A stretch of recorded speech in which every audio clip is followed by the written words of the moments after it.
आगे ऐसा कौन सा टाइम आएगा जिस टाइम पे वापस ये तीनों एक साथ चेंज करें अपने ट्रैफिक लाइट को। 312 बच्चे 6 बस में 52 52 52 करके बैठ जाएंगे। इन तीनों क्लास के बच्चों को इक्वली बिठाना है। अगर इसमें 20 बैठेगा तो इसमें भी 20, इसमें भी 20, इसमें भी 20, इसमें भी 52 स्टूडेंट्स हैं, क्योंकि ये स्टूडेंट्स का हमने HCF निकाला। इसको शुरू करने से पहले, न्यूमेरिकल शुरू करने से पहले हम लोग कुछ इंपॉर्टेंट बातों को डिस्कस करेंगे। कुछ इंपॉर्टेंट बातें क्या हैं भैया?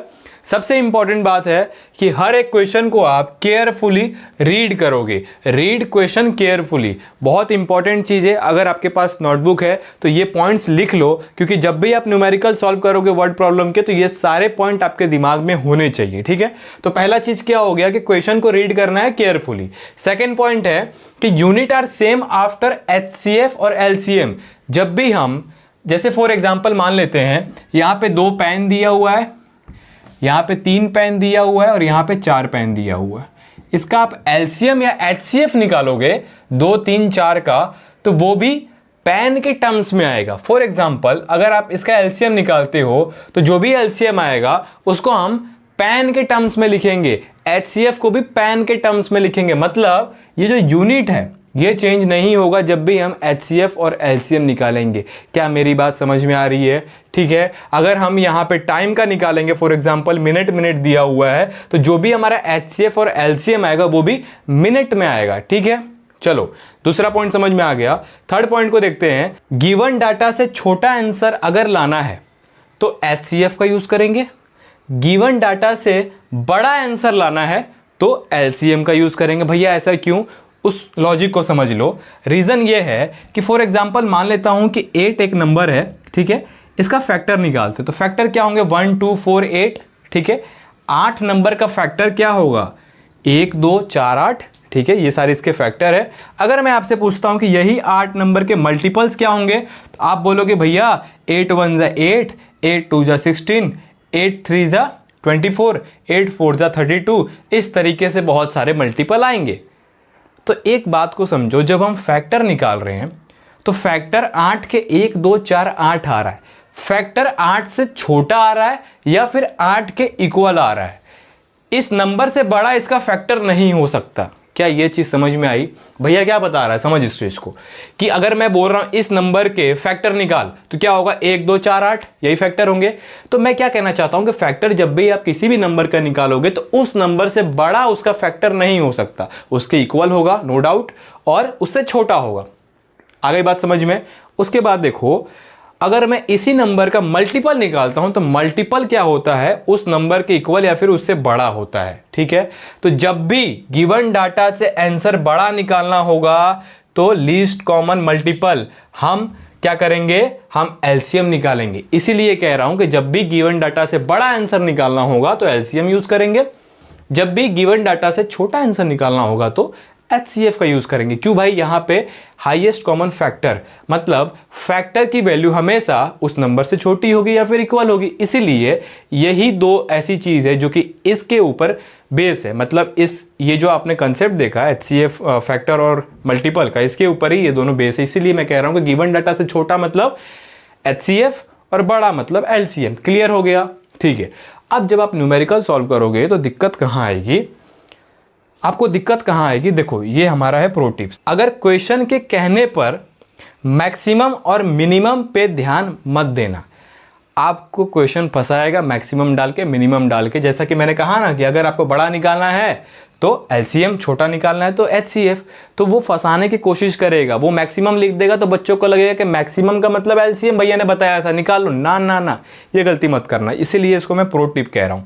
क्वेश्चन के कहने पे मैक्सिमम और मिनिमम पे ध्यान मत देना, उसके कंसेप्ट को समझना एक्चुअली में क्या आंसर आ सकता है, छोटा आएगा कि बड़ा आएगा, वो क्वेश्चन आपको समझाएगा।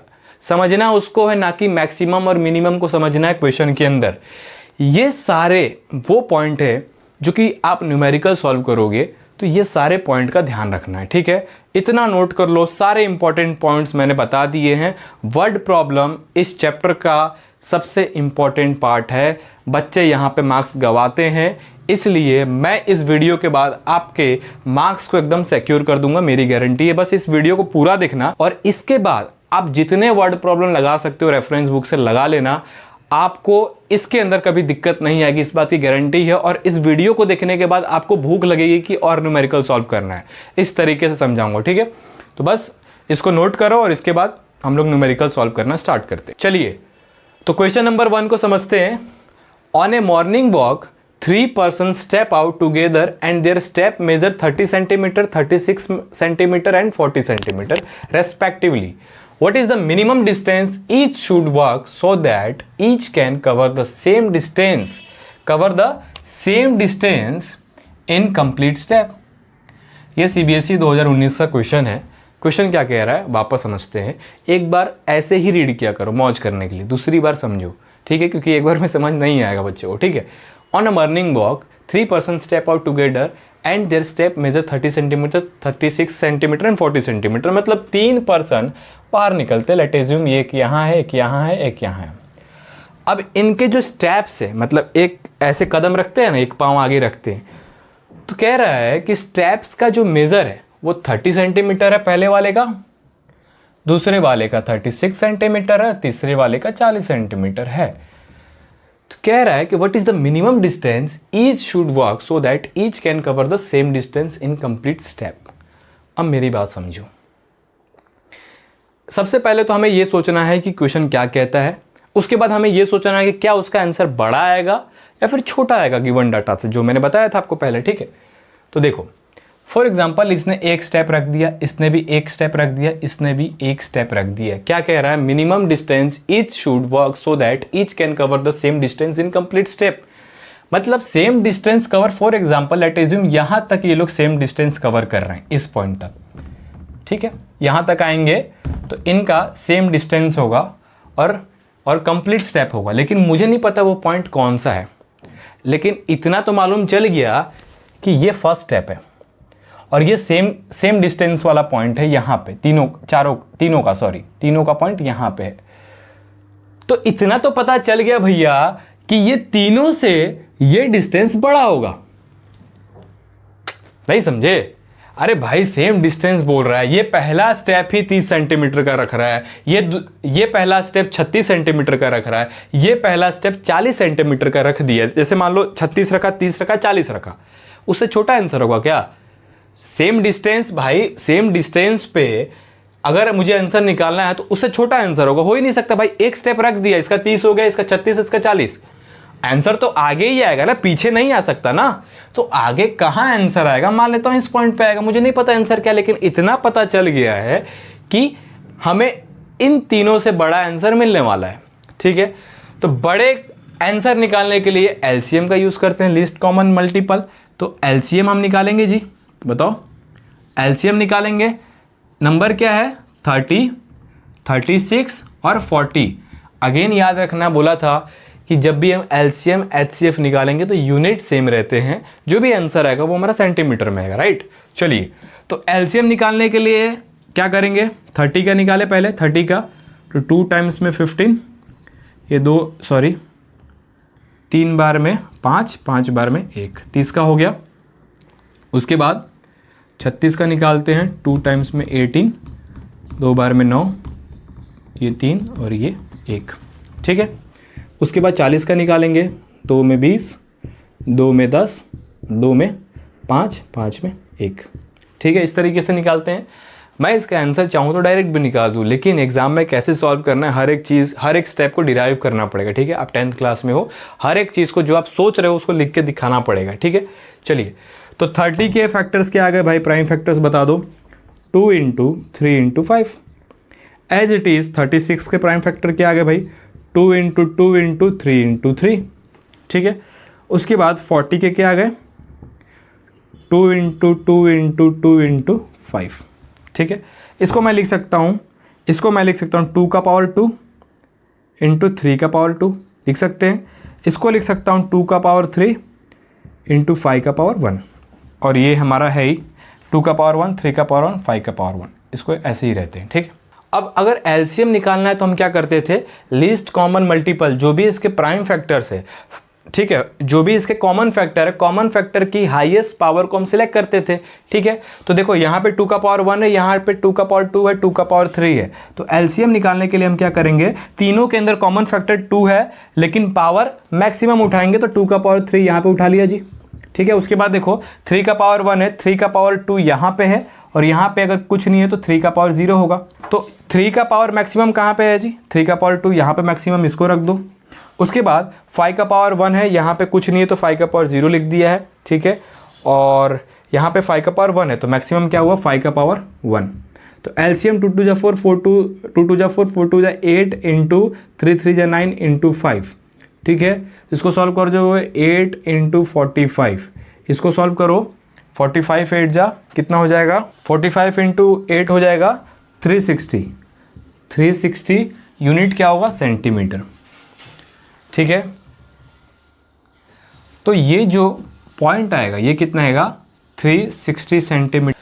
तो ये वो पॉइंट है जहाँ पे ये तीनों लोगों ने सेम डिस्टेंस कवर किया है, तो वो पॉइंट कौन सा होगा, 360 सेंटीमीटर। इस पॉइंट पे ये तीनों ने सेम डिस्टेंस कवर किया है। सबसे पहले क्वेश्चन के अंदर आप रीड करोगे क्वेश्चन को 1 से 2 बार, 2 बार रीड करने के बाद आपको समझना है कि क्वेश्चन में एचसीएफ निकालना है कि एलसीएम निकालना है। ठीक है, उसके बाद एलसीएम निकालोगे, जो भी आंसर आएगा उसको यूनिट में रखना। ठीक है, इस क्वेश्चन को हम लोगों ने सॉल्व कर दिया, आपको नोट करना है तो नोट कर लो। आई होप आप सबको समझ में आया होगा, डाउट होता है तो नीचे कमेंट करके बताओ। ठीक है, चलो इसको नोट करो, इसके बाद सेकंड क्वेश्चन सॉल्व करते हैं। क्वेश्चन नंबर 1 हमने सॉल्व कर दिया। क्वेश्चन नंबर 2 है, the length breadth and height of a room are 8 metre 50 centimetre, 6 metre 25 centimetre and 4 metre 75 centimetre respectively. भाई एक रूम है जिसका लेंथ दिया हुआ है, ब्रेथ दिया हुआ है और हाइट दिया हुआ है। ठीक है, लेकिन अब यूनिट 2 है, मीटर सेंटीमीटर दोनों है, तो या तो हमें इसको मीटर में चेंज करना होगा या तो सेंटीमीटर में चेंज करना होगा। अब ये देखना है कि आसानी कौन से में होगी। सेंटीमीटर में चेंज करना आसानी होगी। ठीक है, अगर आप इसको मीटर में चेंज करोगे तो पॉइंट में आंसर चला जाएगा, तो उसको सॉल्व करना इजी नहीं होगा। ठीक है, इसलिए आप सबके सुविधा के लिए इसको सेंटीमीटर में चेंज करना पड़ेगा मुझे, तो वो हम कर लेंगे। ठीक है, तो एक रूम है, उसका लेंथ ब्रेथ और हाइट दिया हुआ है मीटर और सेंटीमीटर में। ठीक है, find the length of the longest rod that can be measure the dimension of the room exactly. मतलब इस रूम का, सपोज मान लो मैं एक रूम में हूँ, यहाँ पे लेंथ है, ठीक है, ब्रेथ है और हाइट है। ठीक है, तो ये कह रहा है कि लॉन्गेस्ट रोड ऐसा कौन सा होगा, लॉन्गेस्ट रोड हमें बेसिकली फाइंड करना है जो कि इसके डायमेंशन को आसानी से मेज़र कर दे। अब मुझे बताओ, सबसे पहले यहाँ पे लेंथ और ब्रेथ लिख लेते हैं। चलो, लेंथ क्या है जी, लेंथ है 8 मीटर 50 सेंटीमीटर। तो सेंटीमीटर में चेंज करोगे तो 1 मीटर में 100 सेंटीमीटर होता है, तो 8 मीटर में कितना सेंटीमीटर होगा, 800 सेंटीमीटर लिख दो यहाँ पे, प्लस 50 सेंटीमीटर। अब यूनिट सेम है तो आप जोड़ सकते हो, तो यहाँ पे कितना हो जाएगा, 850 सेंटीमीटर। एज इट इज़ आप जब इसका ब्रेथ निकालोगे 6 मीटर 25 सेंटीमीटर। ठीक है, तो 6 मीटर में 600 सेंटीमीटर होगा प्लस 25 सेंटीमीटर, यूनिट सेम, जोड़ दो 625 सेंटीमीटर। उसके बाद क्या है, हाइट। कुछ आवाज़ कर रहा है, 1 सेकंड में देख के आता हूं, रुको। ठीक है, तो हमने लेंथ और ब्रेथ को चेंज कर दिया, हाइट को चेंज करेंगे तो हाइट कितना दिया हुआ है, 4 मीटर 75 सेंटीमीटर। तो 4 मीटर प्लस 75 सेंटीमीटर, चलो प्लस पहले नहीं लिखता हूँ, 4 मीटर 75 सेंटीमीटर। 4 मीटर को सेंटीमीटर में चेंज करेंगे, 400 सेंटीमीटर प्लस 75 सेंटीमीटर, दोनों का यूनिट सेम है, ऐड कर दो 475 सेंटीमीटर। अब तीनों वैल्यू देखोगे तो हमारे पास सेंटीमीटर में यूनिट सेम कर दिया। पहला काम ये था इस क्वेश्चन के अंदर, यूनिट सेम होना चाहिए, मस्ट है। ठीक है, ओके। अब भाई अब क्या कह रहा है क्वेश्चन कि एक ऐसा रोड है, एक ऐसा रोड फाइंड करो, उसका लेंथ क्या होना चाहिए जो कि इसके डायमेंशन को आसानी से मेज़र कर ले। अब मुझे एक बात बताओ, dimension maximum 850 centimetre, minimum 475 centimetre. ठीक है, तो अगर मैं, सबसे बड़ा ये है, इससे बड़ा रोड ले आऊँगा, तो क्या इस डायमेंशन को, मान लो 850 सेंटीमीटर वाला ये डायमेंशन है, इससे बड़ा रोड ले आऊँगा तो क्या मैं उसको रख के इसका डायमेंशन फाइंड कर सकता हूँ? नहीं कर सकता ना यार, सिंपल है ना। फॉर एग्जांपल मान लो ये डायमेंशन है, अब इससे बड़ा मैं रोड ले आया तो लगेगा ही नहीं वहाँ पे, तो मेज़र कैसे होगा? समझो इस चीज़ को। अगर इस चीज़ को मेज़र करना है तो क्या करना पड़ेगा, या तो इसके साइज़ का रोड लेके आ जाऊँ, लेकिन हमें तीनों आसानी से मेज़र करना है तो बड़ा वाला साइज़ का रोड भी नहीं ले सकते, क्योंकि फिर इसको मेज़र करने में दिक्कत आएगा। बड़ा वाला अगर तुम ले आओगे तो छोटे वाले को आसानी से मेज़र नहीं कर पाओगे, क्योंकि मैं कह रहा हूँ कि जब बड़ा होगा उसको रख ही नहीं पाओगे, डायमेंशन ले ही नहीं पाओगे, आड़ा टेढ़ा आएगा, तो कैसे ले पाएंगे उसे? नहीं ले पाएंगे। तो बड़े वाले आंसर तो है ही नहीं, तो आंसर तो बड़ा नहीं होगा, इतना मालूम चल गया। क्या आपको क्लिक हो रहा है कि क्या निकालना है? एचसीएफ निकालना है कि एलसीएम निकालना है? क्वेश्चन समझ में आ गया ना भाई? डायमेंशन से बड़ा स्केल लूंगा तो मेजर ही नहीं कर पाऊंगा, स्केल को रख ही नहीं पाऊंगा, सॉरी रोड को रख ही नहीं पाऊंगा, तो मेजरमेंट कैसे लूंगा उसका? नहीं ले पाऊंगा। तो उससे छोटा आंसर होना चाहिए। छोटा आंसर होगा तो स्केल, मान लो कि छोटा रोड है तो 2-3 बार में उसका हम लोग ले लेंगे मेजरमेंट, लेकिन उससे बड़ा होगा तो नहीं ले पाऊंगा। तो यही कंसेप्ट है इस क्वेश्चन में। तो हमें क्या निकालना है? छोटा आंसर निकालना है, इसका मतलब एचसीएफ। क्या निकालना है? एचसीएफ हमें निकालना है। तो एचसीएफ निकालने के लिए हमें इनका क्या करना पड़ेगा? Prime factorisation. तो सबसे पहले 850 ले लेते हैं। इधर क्या है? इधर है 625 और इधर है 475, 475।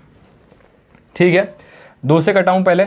2 से जाएगा 425, फिर 5 से जाएगा 480, 85। ठीक है, फिर 5 से जाएगा, कितने बार में जाएगा? 30, 35, 7, 17 बार में। ठीक है, फिर 17 से 1 टाइम्स में जाएगा। ठीक है, एज इट इज़ इसको करते हैं। 5 से करेंगे तो ये 125 टाइम्स में जाएगा। ठीक है, 125 टाइम्स में जाएगा। उसके बाद 5 से करेंगे तो आई थिंक ये चला जाएगा 25 टाइम्स में। ठीक है, 25 5 है 125। ठीक है, उसके बाद 5 से करेंगे जी, ये 5, फिर 5 टाइम्स 1। ठीक है, ये सारी बेसिक चीज़ें आपको आती होंगी एचसीएफ एलसीएम निकालना। ठीक है, उसके बाद इसके निकालेंगे तो 5 से ये आपका हो जाएगा 475। ठीक है, तो 8095 हो जाएगा ये आपका। उसके बाद 5 टाइम्स में फिर से इसको करेंगे, ये हो जाएगा 9, सॉरी आई एम सॉरी, यहाँ पे होगा 19 तो 19 से एक बार में चला जाएगा। ठीक है, तो प्राइम फैक्टर हमें क्या निकालना है? HCF, highest common factor. Highest मतलब हमें कॉमन फैक्टर का सबसे कम पावर वाला उठाना है। ठीक है, यहाँ पे देखो 2 का पावर 1, 5 का पावर 2, 17 का पावर 1। इसका देखो 5 का पावर 4 है शायद इसका। ठीक है, 5 का पावर 4 है। ओके, उसके बाद इसका देखो 5 का पावर 2 और 19 का पावर 1। तो एचसीएफ निकालना है। इसमें 2 है, इसमें 2 नहीं है, मतलब 2 है, ऑब्वियस सी बात है। 2 का पावर 0 है, यहाँ पर भी 2 का पावर 0 है, तो लोवेस्ट उठाना है। 2 का पावर 1 है, 2 का पावर 0 है, 2 का पावर 0 है, तो लोवेस्ट क्या हो जाएगा? 2 का पावर 0। तो 2 में से हमने उठा लिया 2 का पावर 0। उसके बाद देखो 5 का पावर 2 है, 5 का पावर 4 है, 5 का पावर 2 है, तो लोवेस्ट क्या है? 5 का पावर 2, 5 का पावर 2 उठा लिया। उसके बाद 17 का पावर 1 है, 17 का पावर यहाँ पे 0 है, यहाँ पर भी 0 है, क्योंकि अगर कुछ नहीं है तो 1 है, और 1 को मैं 17 का पावर 0 लिख सकता हूँ। तो 17 का मैक्सिमम पावर 1 है, मिनिमम पावर 0 है, तो 0 वाला उठा लो। ये एक्चुअली क्या होता है एचसीएफ में, अगर कॉमन फैक्टर नहीं है तो उसको 1 ले लेते हैं, पर मैं आपको बेसिक से सिखा रहा हूँ कि 0 भी लेके चलोगे तो कोई दिक्कत नहीं है। ठीक है, उसके बाद देखेंगे 17 फैक्टर आ गया। 19 का देखेंगे तो यहाँ पे 19 का पावर 1 है, यहाँ पे कुछ नहीं है तो 19 का पावर 0, यहाँ पे कुछ नहीं है तो 19 का पावर 0, तो हम क्या लेंगे? 19 का पावर 0। ये मैं लिख के दिखा रहा हूँ, लेकिन आगे से नहीं लिखेंगे ऐसा, बिकॉज अगर कॉमन फैक्टर नहीं है that means what? That means कि वहाँ पे एचसीएफ 1 होता है। ठीक है, आप 19 का पावर 0 ले लो, 17 का पावर 0 ले लो, आंसर 1 ही आएगा। ठीक है, तो हमारे पास क्या बचा? ओनली 5 का power 2 which is equal to 25 centimetre. तो आंसर आता है, क्वेश्चन क्या था? Find the length of the longest rod that can be measure the dimension of room exactly. अब मैंने आपको कहा था ना कि मैक्सिमम बोलेगा, मिनिमम बोलेगा, लोवेस्ट बोलेगा, लॉन्गेस्ट बोलेगा। लॉन्गेस्ट देखते ही अगर इस क्वेश्चन को अच्छे से नहीं समझता है बच्चा, तो लॉन्गेस्ट देखते ही वो सीधा सोचेगा कि एलसीएम लगाए, तो लॉन्गेस्ट मतलब बड़ा निकालना है, बड़ा आंसर निकालना है। बताया था ना आपको, लॉन्गेस्ट और लोवेस्ट, मैक्सिमम, मिनिमम पे नहीं जाना है। क्वेश्चन को समझो, क्वेश्चन को समझो, छोटा आंसर निकालना कि बड़ा आंसर निकालना, बात खत्म। ये लॉन्गेस्ट, मैक्सिमम, मिनिमम क्या बोल रहा है उस पर ध्यान मत देना। ठीक है, आई होप आपको समझ में आ गया। तो 25 सेंटीमीटर का लॉन्गेस्ट रॉड में लेके इसके डायमेंशन को आसानी से मेज़र कर सकता हूँ। फॉर एग्जांपल मान लो 25 सेंटीमीटर यही है, तो इसको रख के मैं ऐसे मेज़र कर लूँगा, ऐसे 25 सेंटीमीटर 25 सेंटीमीटर 25 सेंटीमीटर आसानी से मेज़र कर सकता हूँ। लेकिन इससे बड़ा रोड होता तो उसको मैं रख ही नहीं पाता, तो डायमेंशन कैसे लूँगा? सिंपल क्वेश्चन है, पूरा समझ में आ गया ना? ठीक है, चलो नोट करो इसको, उसके बाद थर्ड क्वेश्चन सॉल्व करते हैं। ओके, सो यहाँ तक समझ में आया आपको? वर्ड प्रॉब्लम में हर एक चीज़ को प्यार से समझना है, प्यार से लिखना है, प्यार से सोचना है और प्यार से आंसर निकालना है। जल्दबाजी करोगे गलत हो जाएगा। ठीक है, चलो तो भाई क्वेश्चन नंबर 2 भी सॉल्व कर दिया, फर्स्ट भी सॉल्व कर दिया। नाउ क्वेश्चन नंबर 3 सॉल्व करेंगे। 3 alarms clock ring their alarms at regular interval 30 minute 20 minute 25 minute respectively if they first beep together at 12 noon. 12 बजे दोपहर में वो लोग एक साथ अलार्म, तीनों अलार्म एक साथ टिंग टिंग बजा। ठीक है, 12 बजे दोपहर में। At what time they beep again for the first time, sorry at what they beep again for the first time. मतलब इस क्वेश्चन के अंदर क्या कह रहा है उसको समझो। 3 अलार्म है, तीनों 30 मिनट बाद, 20 मिनट बाद, 25 मिनट बाद बज रहे। मतलब एक 30 मिनट बाद टिंग टिंग बजा, एक 20 मिनट बाद टिंग टिंग बजा, एक 25 मिनट बाद टिंग टिंग बजा respectively if they first beep together at 12 Noon.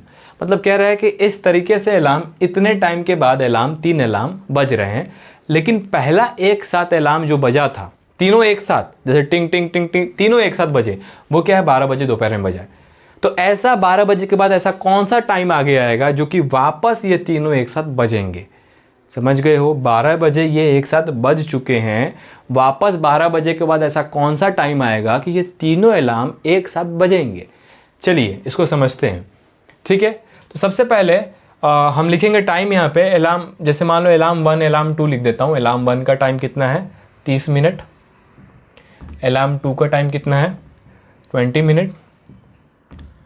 Alarm 3 का टाइम कितना है? 25 मिनट। ठीक है, ये 3 अलार्म है हमारे पास। 30 मिनट, 20 मिनट, 25 मिनट। ठीक है, 12 बजे दोपहर में 12 बजे दोपहर में ये तीनों अलार्म बजता है, टिंग टिंग टिंग टिंग टिंग टिंग एक साथ। तो इसके बाद ऐसा कौन सा टाइम होगा जिस टाइम पे अलार्म वापस एक साथ बजेगा? पहले कंसेप्ट को समझते हैं, इसको छोड़ दो अभी। 3 अलार्म देता हूँ, एक 1 मिनट बाद रिंग रिंग हो रहा है। ठीक है, एक 2 मिनट बाद बज रहा है और एक 3 मिनट बाद बज रहा है। इसको समझो थोड़ा।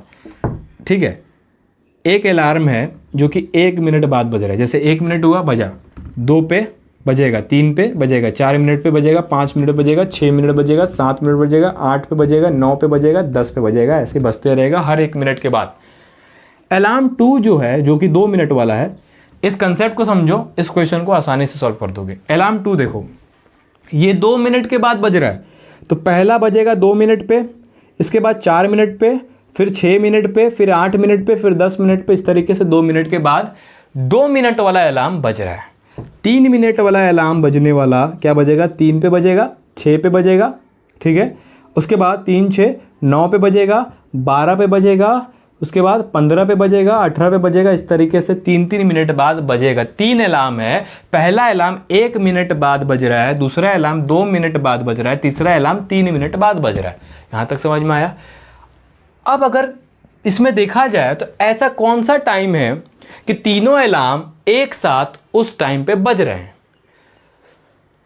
तो एक इसमें एक नहीं है, नहीं लेंगे। 2 है, 2 इसमें है, 2 इसमें कॉमन नहीं लेंगे। 3 है, इसमें 3 नहीं है, नहीं लेंगे। 4 है, इसमें भी 4 है, इसमें 4 नहीं है, नहीं लेंगे। 5 है, इसमें भी, इसमें 5 नहीं, इसमें नहीं लेंगे। 6 है, इसमें 6, इसमें 6। पहला अलार्म 6 मिनट पे तीनों एक साथ बजेंगे। समझ में आया? जब इसका 1 minute, 2 minute, 3 minute, 4 minute, 5 minute, 6 minute होगा, तो इसका क्या होगा? 2 मिनट, 4 मिनट, 6 मिनट। इसका भी क्या होगा? 3 मिनट, 6 मिनट। तो ये जो 6 मिनट कॉमन दिख रहे हो, ये एक ऐसा टाइम है कि इस टाइम पे इन तीनों का अलार्म एक साथ बजेगा। अगला टाइम इसके बाद होगा। इसका मतलब हम क्या कर रहे हैं? हम इसके मल्टीपल को पकड़ रहे हैं। आंसर क्या इससे छोटा आ सकता है? 30 मिनट से छोटा आंसर आएगा, 20 मिनट से छोटा आंसर आएगा, 25 मिनट से छोटा आंसर आएगा। पहले ये बताओ मुझे, क्या आंसर छोटा आएगा? ये तो मैंने एग्जाम्पल के लिए समझा दिया है कि हमें इस तरीके से इसको पकड़ना, इस टाइम को, जिस टाइम पे अलार्म बज रहा है साथ में। तो क्या इससे छोटा आंसर होगा? नहीं हो सकता। मल्टीपल वाला क्वेश्चन है, एलसीएम निकालना पड़ेगा। यहां पर भी तो हम वही कर रहे हैं भाई। इसके क्या किया हमने, इसके आप देखोगे तो इसके ये सारे मल्टीपल है, इसके ये सारे मल्टीपल है, इसके ये सारे मल्टीपल है। आंसर इन तीनों से बड़ा होगा। मतलब हमें क्या करना है, हमें एलसीएम निकालना है। क्या मेरी बात समझ में आ गई? क्या मेरी बात समझ में आ गई?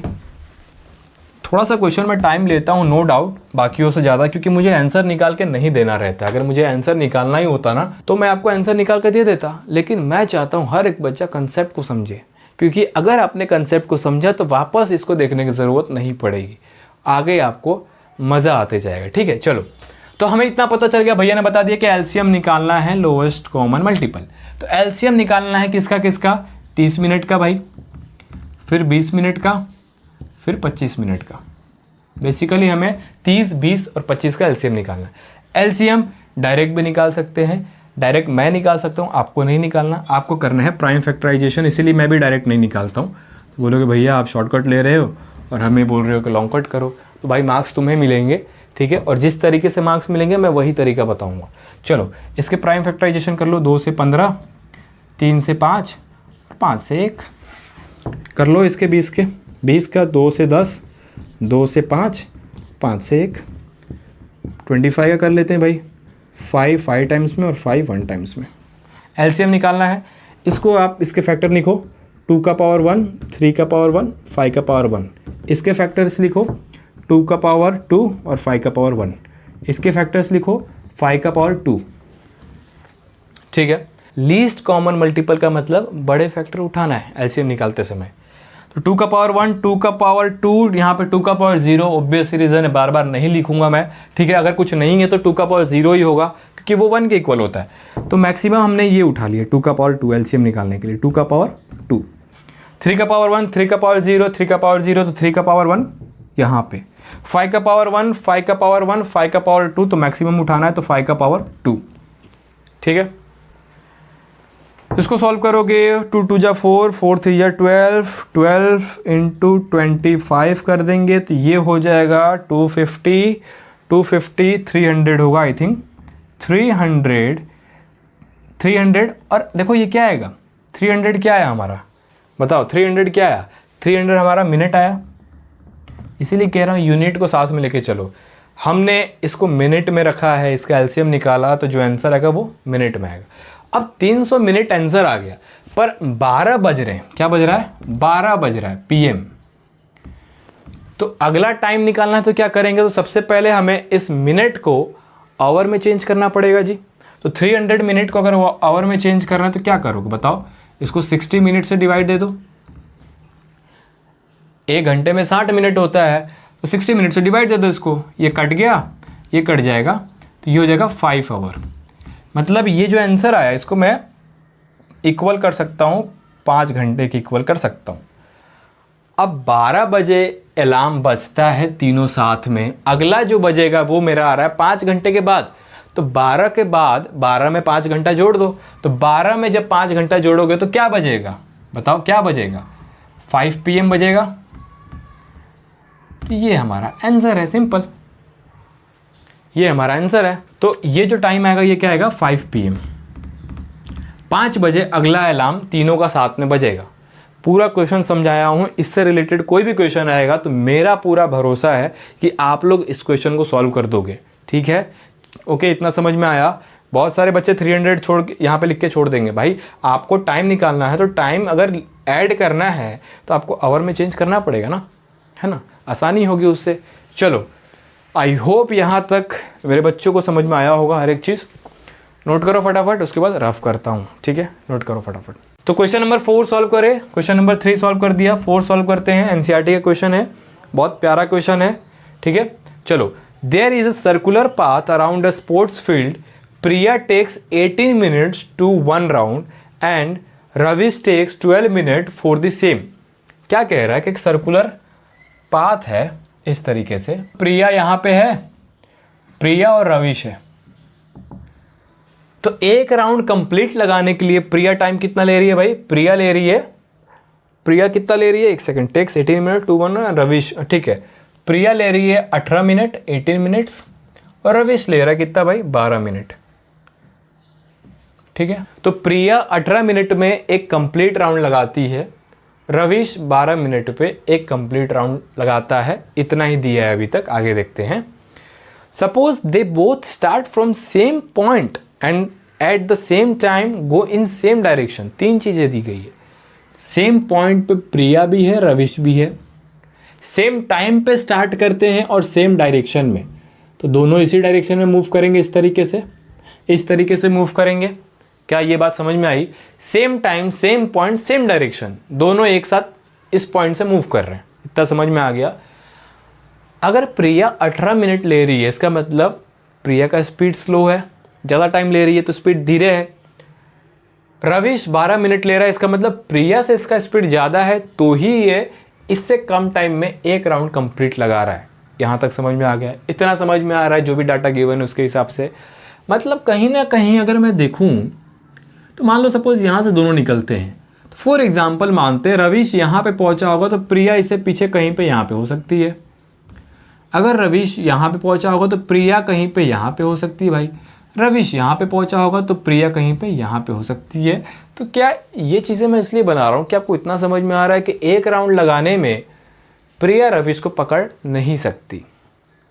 प्रिया रविश को पकड़ नहीं सकती एक राउंड लगाने में, तो मालूम चल गया कि प्रिया इस रविश को पकड़ नहीं पाएगी, क्योंकि इसका टाइम कम है तो ये इससे स्पीड जा रहा है, और अगर स्पीड जा रहा है तो ये कंप्लीट राउंड लगाने में ये इसको पकड़ नहीं पाएगी, क्योंकि ये 12 मिनट में ही यहाँ पहुंचेगा और इसको 18 मिनट आने में लगेगा। तो कहीं ना कहीं प्रिया पीछे है, रविश आगे है। ये चीज़ समझ में आ रही कि नहीं आ रही है?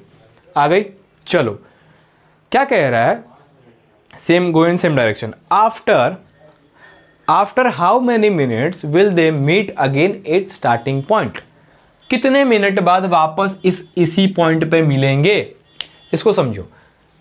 ये वाला रविश है, ये प्रिया है। इस तरीके से मान लो ऐसे जा रहे हैं, रविश आगे है, रविश आगे, रविश पहुंच गया, उसके बाद प्रिया पहुंची, फिर रविश आगे है, फिर प्रिया पीछे। तो कह रहा है कि ऐसा एक पॉइंट आएगा ना कि जिस पॉइंट पे वापस इस स्टार्टिंग पॉइंट पे दोनों मिलेंगे। 2 राउंड, 3 राउंड, 4 राउंड, 5 राउंड, वो जो भी लगेगा वो मुझे नहीं पता। मुझे टाइम बताओ कि कौन से टाइम में ये वापस मिलेंगे। 2 डाटा गिवन है, 18 मिनट प्रिया लेती है, रविश 12 मिनट लेता है। तो क्या इन दोनों से छोटा आंसर आ सकता है? मतलब फॉर एग्जांपल मैं कहता हूं, लेट एज्यूम 10 मिनट पे दोनों मिल गए। 10 मिनट पे दोनों मिल गए, क्या ऐसा हो सकता है? अरे भाई नहीं हो सकता। इसको 12 मिनट लगता है, इसको 18 मिनट लगता है। ये पहले पहुंचेगा, ये बाद में पहुंचेगी। एक राउंड में ये इसको पकड़ नहीं पाएगी रविश को। इतना तो क्लियर है ना भाई? तो पहले राउंड में जब पकड़ नहीं पाई उसको, तो वो साथ में कैसे मिलेंगे? इस पॉइंट पे नहीं मिल पाएंगे। तो वो तो एक राउंड के बाद ही मिलेंगे, जब भी मिलेंगे आई डोंट नो, लेकिन एक राउंड के बाद मिलेंगे। इसका मतलब एक राउंड लगाने में इनको 18 मिनट और 12 मिनट लग रहा है। इसका मतलब आंसर दोनों से बड़ा होगा। कंसेप्ट समझ में आया? आंसर दोनों से बड़ा होगा, हर हाल में होगा। तो आंसर जब बड़ा होगा, मैंने इस क्वेश्चन को रीड किया, इसके अंदर सारा कंसेप्ट लगाया, मुझे समझ में आया कि आंसर छोटा नहीं हो सकता, इन दोनों से बड़ा ही होगा। तो बड़ा आंसर के लिए एलसीएम हम निकालेंगे। समझ में आ गया? क्वेश्चन सॉल्व, एलसीएम निकालना है। समझ में आ गया ये चीज? चलो एलसीएम निकालते हैं। इंक खत्म हो गया है। चलो एलसीएम निकालेंगे भाई। एलसीएम 18 का और 12 का निकालेंगे। याद रखना है, यूनिट सेम रखना है। एलसीएम निकालने के लिए हम लोग क्या करेंगे? प्राइम फैक्टराइजेशन 18 का कर दो, 2 9, 3 से 3 बार में, 3 से 1 बार में। यहाँ पे कर दो 12 का, 12 2 6, 2 से 3, 3 से 1। इसके फैक्टर लिख लो भाई, 2 × 3 का पावर 2। इसके फैक्टर लिख लो, 2 का पावर 2 × 3 का पावर 1। क्या निकालना है? Least common multiple. LCM least, तो हाईएस्ट फैक्टर उठाओ, हाईएस्ट कॉमन फैक्टर उठाओ। 2 का पावर 1, 2 का पावर 2, बड़ा क्या है 2। तो यहाँ पे एलसीएम जो निकालेंगे 2 का पावर 2 हो जाएगा इसमें से। 3 का पावर 2, 3 का पावर 1, बड़ा वाला उठाओ, 3 का पावर 2। क्या आ गया? 2 का पावर 2 होता है 4, 9, 9 4 जा 36 मिनट। एलसीएम निकाल दिया 36, और ये हमारा जो है मिनट में था। क्या था? ये दोनों मिनट में था, इसीलिए आंसर क्या है? मिनट में है। तो 36 मिनट के बाद ये दोनों इस पॉइंट पे वापस मिलेंगे। HCF LCM निकालना बहुत आसान होता है, हम लोगों ने बहुत पहले ही सीख रखा है, लेकिन उसका एप्लीकेशन, उसका यूज़ देखो कितना मस्त है। देख रहे हो, इस चीज़ को अगर हम ऐसे निकाले तो बहुत टाइम लग जाएगा कि यार एक बार घूमेगा, ये यहाँ पहुँचेगा, बहुत टाइम लगेगा।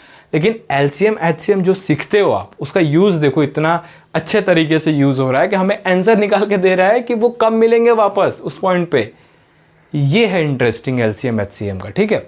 ओके, सो यहाँ तक समझ में आ गया। अब आगे के कुछ न्यूमेरिकल सॉल्व करते हैं। देखो इस न्यूमेरिकल को, the traffic light at 3 different roads crossing change after every 48 seconds, 72 seconds and 108 seconds respectively। मतलब the traffic light at 3 different roads, मतलब 3 अलग अलग रोड से, मान लो यहाँ एक रोड है, यहाँ पे एक रोड है और यहाँ पे एक रोड है, यहाँ पे ट्रैफिक लाइट है, यहाँ पे ट्रैफिक लाइट है, यहाँ पे ट्रैफिक लाइट है, तो तीनों अलग अलग टाइम इंटरवल पर चेंज हो रहे हैं। 72 सेकेंड, 108 सेकेंड, 48 सेकेंड।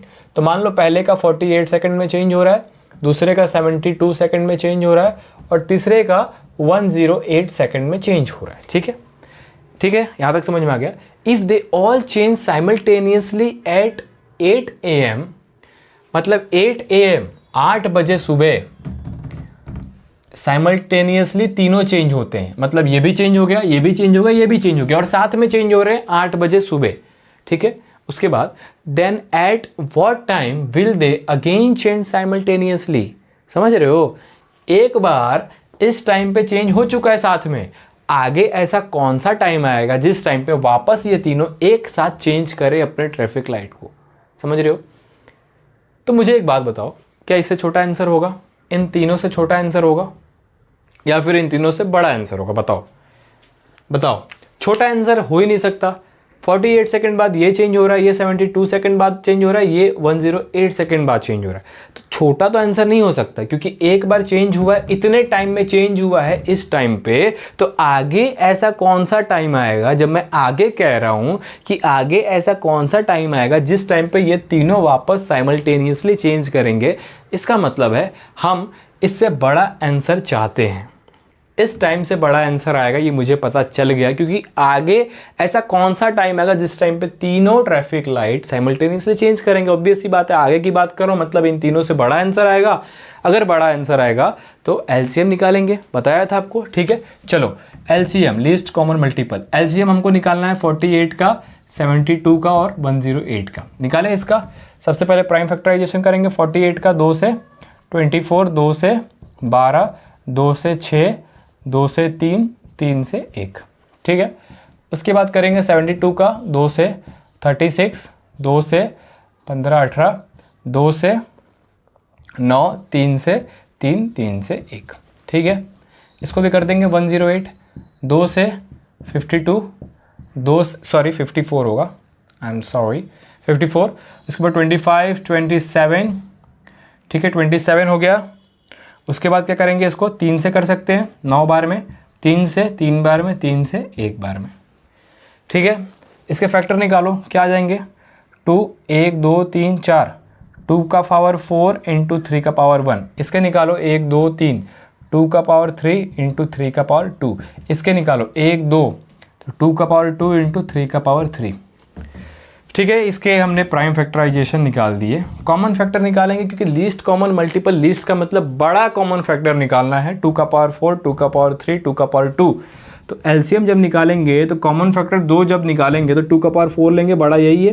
3 में देखो 3 का पावर 1, 3 का पावर 2, 3 का पावर 3, 3 का पावर 3 लेंगे। इसको सॉल्व करोगे 2 2 जा 4, 4 2 जा 8, 8 2 जा 16 इंटू 3 3 जा 9, 9 3 जा 27। 27 इंटू 16 करेंगे तो क्या आ जाएगा बताओ, 270। तो ये हमारा हो जाएगा 432 LCM, 432 हो जाएगा। ठीक है, तो हमने जो इसको उठाया था ये क्या था, ये हमारा सेकंड था, सेकंड था ये हमारा, तो ये जो आंसर आएगा ये भी क्या सेकंड में आएगा। तो हमें ऐसा कौन सा टाइम बताना है जिस टाइम पे ये तीनों रिपीट करेंगे। तो ऑब्वियस सी बात है, ये सेकंड में है तो इसको मिनट और सेकंड में चेंज करना पड़ेगा। उसके बाद मैं यहाँ पुट करूँगा टाइम के अंदर। ठीक है, तो 432 को मिनट और सेकंड में चेंज करना है। तो मैं इसको ऐसे लिख सकता हूँ क्या, देखो अब मैं इसको 60 से डिवाइड देना चाहता हूँ कि मिनट बन जाए, लेकिन ये पूरा 60 से डिवाइड नहीं होगा। तो यहाँ पे मुझे दिख रहा है 420 60 से डिवाइड हो रहा है, प्लस 12 डिवाइड नहीं हो रहा तो ये सेकंड रहेगा। इसको 60 से डिवाइड दे दिया तो ये वाला टर्म मिनट बन गया। तो ये कितना मिनट बनेगा, 0 से 0 काट दो, ठीक है, और ये 7 बार में, तो ये हो गया 7 मिनट प्लस 12 सेकेंड, ठीक है। तो इतने मिनट बाद, इस टाइम के इतने मिनट बाद ये तीनों एक साथ वापस लाइट जलेगा, मतलब साइमल्टेनियसली तीनों के लाइट जलेंगे इतने टाइम बाद, इस टाइम के। तो इसको मैं क्या लिख सकता हूँ, 8 घंटे 7 मिनट 12 सेकंड के बाद, ये कुछ इस तरीके से हम लिखेंगे, 8 घंटे 7 मिनट 12 सेकंड के बाद साइमल्टेनियसली ये लाइट जलेंगे। क्लियर, वेरी सिंपल, ठीक है। नोट करो, इसको नोट करो, उसके बाद नेक्स्ट क्वेश्चन सॉल्व करते हैं। नोट करो अच्छे से। चलो नेक्स्ट क्वेश्चन सॉल्व करें। नेक्स्ट क्वेश्चन क्या कह रहा है, there are 312, 260 and 156 students in class 10th 11th 12th। इतने बच्चे क्लास 10th में हैं, इतने बच्चे क्लास 11th में हैं, इतने बच्चे क्लास 12th में हैं respectively. Buses are to be hire to take this student to a picnic. इन बच्चों को बसेस में डाल के पिकनिक ले जाना है, तो बस को हायर किया है, ठीक है। Find the maximum number of student who can seat in a bus if each bus takes equal number of student. मतलब ये कह रहा है find the maximum number of student. Maximum number of student कितने होंगे जो कि इक्वली ईच बस में बिठा पाएंगे उनको। समझो समझो इस चीज़ को। चलो यहाँ देखो, क्लास 10th के बच्चे कितने हैं, 312। क्लास 11th में बच्चे कितने हैं, 260। क्लास 12th में बच्चे कितने हैं, 156 स्टूडेंट्स। ये क्या है, स्टूडेंट्स है। तो इनको क्या करना है, इक्वली, इनको पूरा, ये समझो पूरे एक बच्चे हैं, इनको इक्वली मान लो यहाँ पे बस है, ये रहा है लेट। अब ये बस है कितने वो मुझे नहीं पता, लेकिन क्या करना है क्वेश्चन में वो समझो। ये बहुत सारे बस हो गए, इनको इन तीनों क्लास के बच्चों को इक्वली बिठाना है। अगर इसमें 20 बैठेगा तो इसमें भी 20, इसमें भी 20, इसमें भी 20, इसमें भी 20, इस तरीके से, या फिर इसमें 30 तो इसमें भी 30। इक्वली नंबर ऑफ स्टूडेंट सारे बस में होने चाहिए, तो हमें अरेंज करना है ऐसे। तो सबसे पहले समझो, जो बच्चे हम निकालेंगे इक्वली बस में बैठाने के लिए, क्या वो इन तीनों से बड़ा हो सकता है? क्या मैं कह सकता हूं कि 400 स्टूडेंट एक बस में आएंगे? तो भाई इक्वली कैसे होंगे? अगर 400 एक में डाल दोगे तो जो भी रह जाएंगे वो बाकी के बस में जाएंगे, तो इक्वली बच्चे नहीं बैठे ना बस में। मैं कह रहा हूं इसमें 20 बैठेगा तो इस बस में भी 20, इसमें 20, इसमें 20, ऐसे आंसर आना चाहिए। तो बड़ा आंसर होगा क्या? बड़ा आंसर होगा? नहीं होगा। तो आंसर क्या होगा? छोटा होगा। छोटे आंसर होंगे तो इन तीनों से छोटा आंसर होगा, बड़ा आंसर नहीं होगा। तो एलसीएम हमें निकालना ही नहीं, हमें क्या निकालना है? एचसीएफ। समझ में आ गया? एचसीएफ हाईएस्ट कॉमन फैक्टर हमें निकालना है इन तीनों नंबर का, 312, 260, 156। इन तीनों नंबर का हमें एचसीएफ निकालना है। चलो एचसीएफ पहले निकालते हैं। सबसे पहले 312 का प्राइम फैक्टराइजेशन करो, 2 से चला जाएगा 150, 156, फिर 2 से चला जाएगा 25, 25, 28, 50, 78, फिर 2 से करोगे तो ये हो जाएगा 39। ठीक है, 39 को 3 से कर दो भाई, ये हो जाएगा 13, और 13 से एक बार में चला गया। ठीक है, उसके बाद 260 के निकालते हैं प्राइम फैक्टर्स। 2 से 130, 2 से 65, 5 से 13, फिर 13 से 1। ठीक है, उसके बाद 156 के निकालेंगे। 2 से कितना हो जाएगा? 25, 28, 78, 2 बार में ये चला जाएगा 39, 3 से 13 बार में, और 13 से 1 बार में। ठीक है, इसके फैक्टर देखो, 2 का पावर 3, 2 का पावर 3 इंटू 3 का पावर 1 इंटू 13 का पावर 1। यहाँ पे निकालो इसके 2 का पावर 2, 5 का पावर 1 इंटू 13 का पावर 1। इसका निकालो 2 का पावर 2, 3 का पावर 1 इंटू 13 का power 1। HCF highest common factor, मतलब कॉमन फैक्टर का लोएस्ट पावर हमें निकालना है एचसीएफ में। एचसीएफ 2 का पावर 3, 2 का पावर 2, 2 का पावर 2, लोएस्ट क्या है? 2 का पावर 2, लिखो 2 का पावर 2। 3 का पावर 1, 3 का पावर इधर है क्या? 0 है, इधर भी 3 का पावर 1 है, तो 0 वाला लेंगे, ऑब्वियस सी बात है, इसमें नहीं है तो 1 हो जाएगा वो ऑटोमेटिकली। 13 का पावर 1, 13 का पावर 1, 13 का पावर 1, तीनों में 1 है तो एक तो 13 लेना पड़ेगा। ठीक है, तो क्या हो जाएगा? 4 इंटू 13, 13 4 सा क्या हो जाएगा? 52, तो आंसर क्या आ गया 52। तो ये 52 क्या आया, आप बता सकते हो 52 क्या आया? 52 स्टूडेंट्स आए, क्योंकि ये स्टूडेंट्स का हमने HCF निकाला। शुरू से लेके अब तक बोलते जा रहा हूँ कि जिस भी चीज़ का HCF LCM निकालेंगे वो यूनिट सेम रहेगा। तो ये 52 क्या आ गया, स्टूडेंट्स आ गए। मतलब इतना तो पता चल गया भैया मुझे कि एक बस में 52 बच्चों को बिठाना है। अब बस कितने होंगे, आपको इतना पता चल गया ना कि एक बस में 52 बच्चा बैठेगा, मतलब एक बस के अंदर 52 बच्चा बैठेगा, तो जाके हर बस में 52 52 52 इस तरीके से इक्वल बच्चे बैठेंगे। तो एक बस में 52 बच्चों को बिठाना पड़ेगा, ये चीज़ तो आ गया। अब कितने बसेस रिक्वायर्ड होंगे इस चीज़ के लिए? अगर पिकनिक पे जाना चाहते हो तो इन बच्चों को इक्वली बस में बिठाना है, तो कितने बस लगेंगे? देखो ये क्या स्टूडेंट है, इतने बच्चे हैं, तो क्लास 10th के लिए अगर बस निकालता हूं तो 312 को डिवाइड दूंगा 52 से, क्योंकि एक बस में 52 बच्चे हैं, सारे बच्चों से 52 बच्चों को डिवाइड दे दिया, तो जो भी आएगा उतने नंबर ऑफ बस हो जाएंगे। ठीक है, तो इसको डिवाइड दोगे तो क्या आ जाएगा, ये हो जाएगा आपका 6 टाइम्स 6 बसेस आएंगे, 6 5 हाँ 6 बसेस आएंगे। ठीक है, 6 बसेस। उसके बाद 260 को अगर 52 से डिवाइड दोगे तो क्या आ जाएगा बताओ, 1 2 3 4 5 बसेस आएंगे। उसके बाद 156 को 52 से डिवाइड दोगे तो क्या आ जाएगा, 3 बसेस आएंगे। एक बस में 52 बच्चा, टोटल बच्चे इतने, डिवाइड दे दो, जितने भी आएंगे उतने बस निकल जाएंगे। 312 बच्चे क्लास 10th में है, एक बस में 52 बच्चा है, तो इसको इसे डिवाइड दोगे तो जितने भी आंसर आएगा वो बस निकल जाएगा। कि इन बच्चों को अगर 52 बच्चे एक बस में रखना है तो 6 बस लगेंगे, तो ये 312 बच्चे 6 बस में 52 52 52 करके बैठ जाएंगे। समझ गए? एज इट इज अगर आप 156 बच्चों को बिठाना चाहते हो बस में तो 3 बस लगेंगे, जिसके अंदर 52 52 52 52 52 52 तीनों बस में इक्वली बिठाएंगे। समझ में आ गया? क्वेश्चन को नोट करो, बहुत इंटरेस्टिंग क्वेश्चन था। ठीक है, समझ गए ना? डिवाइड करने पे बसेस निकलते हैं, एक बस पे 52 बच्चे, इतने बच्चे हैं तो इतने बच्चों के लिए अगर बस निकालना है तो 52 बच्चों से डिवाइड दे दो तो बस निकल जाएगा। सिंपल, नोट करो इसको फटाफट।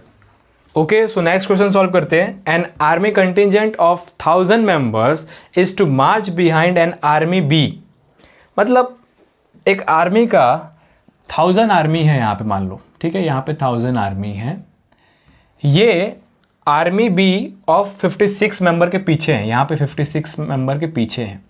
ठीक है, ये आर्मी 1000 मेंबर और इसमें 56 मेंबर, 56 मेंबर के पीछे 1000 आर्मी वाला कंटिजेंट। ये क्वेश्चन क्या कह रहा है कि the 2 groups are to march in the same number of collars, what is the maximum number of columns in which they can march. मतलब हमें कॉलम्स निकालना है, कितने नंबर ऑफ कॉलम्स में ये लोग मार्च कर सकते हैं इस तरीके से इन सेम कलर। मान लो यहाँ पे सपोज ये एक कॉलम है, ये दूसरा कॉलम, ये तीसरा कॉलम, चौथा कॉलम, लेकिन मुझे नहीं पता कि कितने कॉलम इनके लिए लगेंगे। ठीक है, अब बताओ, एक बात बताओ मुझे, इन दोनों से आंसर बड़ा होगा कि छोटा होगा? इन दोनों से आंसर बड़ा होगा कि छोटा होगा? भाई इतने सारे सोल्जर्स, इनको कॉलम में डालना है तो कॉलम तो ऑब्वियस सी बात है इनसे छोटा ही होगा ना। 1000 अगर मैं कॉलम रख दूंगा तो अच्छे से नहीं डाल पाऊंगा ना सेम कलर में। तो मतलब छोटा आंसर आने वाला, इतना पता है, इतना पता है छोटा आंसर आने वाला है। तो क्या करेंगे, HCF निकालेंगे 1000 का और 56 का। तो 1000 के पहले प्राइम फैक्टर्स निकाल लो भाई। 2 से चला जाएगा 500, फिर 2 से चला जाएगा 250, फिर 2 से चला जाएगा 125, फिर 5 से चला जाएगा 25 बार में, फिर 5 से एक बार में, ये हो गया। उसके बाद 56 करते हैं, 56 का 2 से करेंगे 28, फिर 2 से 14, फिर 2 से 7, फिर 7 से 1 time. HCF highest common factor मतलब लीस्ट कॉमन पावर हमें निकालना है, कॉमन पावर। 2 का पावर यहाँ पे देखोगे, 2 का पावर क्या आ रहा है, 3 आ रहा है, और 5 का पावर 3 आ रहा है। इसके अंदर क्या आ रहा है, 2 का पावर 3 और 7 का पावर 1। यहाँ पे 2 का पावर 3 है, यहाँ पे 2 का पावर 3 कॉमन है तो कोई भी एक उठा सकते हो, कोई दिक्कत नहीं है। 5 का पावर 3 है, यहाँ पे 5 है ही नहीं, यहाँ पे 7, यहाँ पे 7 नहीं है तो 1 हो जाएगा। तो HCF क्या हो जाएगा, 2 का पावर 3, 2 2 4, 4 2 8। तो 8 कॉलम्स में इन हम लोग क्या करेंगे, इन ये जो ग्रुप ऑफ आर्मी है, आर्मी का ग्रुप जो है, इनको अरेंज कर पाएंगे 8 कॉलम्स के अंदर, ठीक है, जिसके अंदर ये मार्च करेंगे। मतलब the 2 groups are to march in the same number of colours, what is the maximum number of column in which they can march. तो मैक्सिमम नंबर ऑफ कॉलम्स कितने होंगे, 8 कॉलम में वो लोग मार्च करेंगे, सोल्जर का ये ग्रुप, ठीक है। इतना समझ में आया। CBSE 2011 का क्वेश्चन था। देखो ज़्यादा क्वेश्चन समझ में ना आए ना, बस इतना समझ लो कि छोटा आंसर निकालना है कि बड़ा आंसर निकालना है, ठीक है। इतना समझ लोगे ना, उसके बाद कोई नहीं पूछेगा तुम बताओ सोल्जर ने इतना मार्च किया है, इसका कौन सा कलर है, कुछ भी नहीं पूछेंगे। ये आंसर चाहिए कि 8 कॉलम रिक्वायर्ड है, बस दैट्स इट।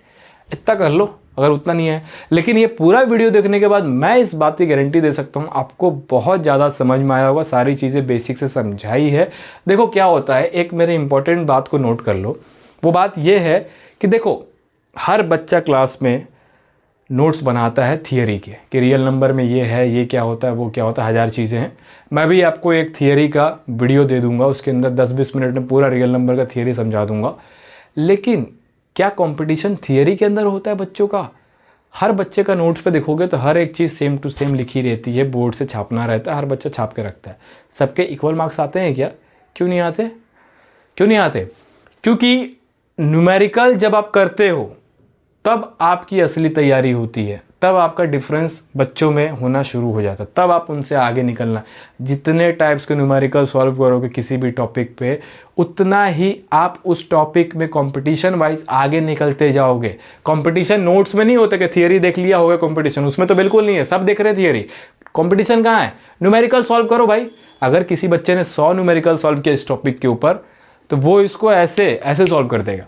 लेकिन जिस बच्चे ने सिर्फ थियरी देखा है कि भैया ऐसा ऐसा वो करना, टिप है, ये है, वो है, तो उससे नहीं होगा, उससे नहीं हो पाएगा जल्दी से। तो न्यूमेरिकल सॉल्व किया करो हर एक टॉपिक पे, गारंटी देता हूँ आपके मार्क्स आएंगे, ठीक है। तो आज के इस वीडियो में इतना ही। आई होप पूरा आपको वीडियो समझ में आया होगा। ऐसे और वीडियोस लाऊंगा। देखो क्या है कि अभी आपका हाफ ईयरली एग्जाम आ रहा है, आई नो, ठीक है। तो थियरी के छोटे छोटे वीडियोस में लाऊंगा, जिसके अंदर सारे कंसेप्ट समझाऊंगा, नो डाउट, लेकिन शॉर्ट टाइम में। बाकी न्यूमेरिकल पर हम लोग फोकस करेंगे, कंसेप्ट को समझेंगे, जहाँ से वेटेज ज़्यादा है उसको मैं पहले कवर करूँगा। और जो भी चीज़ें सिखाऊंगा ना, तो मेरा टारगेट ये होता है कि आपके मार्क्स उसके अंदर आने चाहिए, बस इतना मेरा टारगेट होता है। मेरा टारगेट ऐसा नहीं कि इस पर व्यू आ जाए, ठीक है। व्यू आया ना है उसका कोई दिक्कत है, लेकिन मैं जो पढ़ा रहा हूँ ना वो बच्चों को समझ में आना चाहिए, दैट्स इट। अगर नहीं समझ में आ रहा तो नीचे कमेंट करके बताओ, मैं अपने अंदर कुछ चेंज करूँगा जो कि आपको अच्छे से समझ में आया, ठीक है, ठीक है। आई होप आपको ये वीडियो समझ में आया होगा। अगर यहाँ तक पहुँच गए हो तो वीडियो को लाइक करके एक छोटा सा प्यारा सा कमेंट कर देना, दिक्कत है तो भी, नहीं है तो भी, जो भी अच्छा लगे तो भी, या फिर कोई समझ में नहीं है, जो भी है नीचे कमेंट कर देना यहाँ तक अगर आए हो तो। आई नो बहुत सारे बच्चे यहाँ तक नहीं आएंगे, पर कोई दिक्कत नहीं, ठीक है। मैं आपसे मिलता हूँ किसी और वीडियो में, तब तक के लिए बाय, जाओ पढ़ाई करो। अब शर्ट वोट खोलना पड़ेगा वीडियो के लिए, शर्ट वोट थोड़ा पहन लेता हूँ, ठीक है, चलो बाय।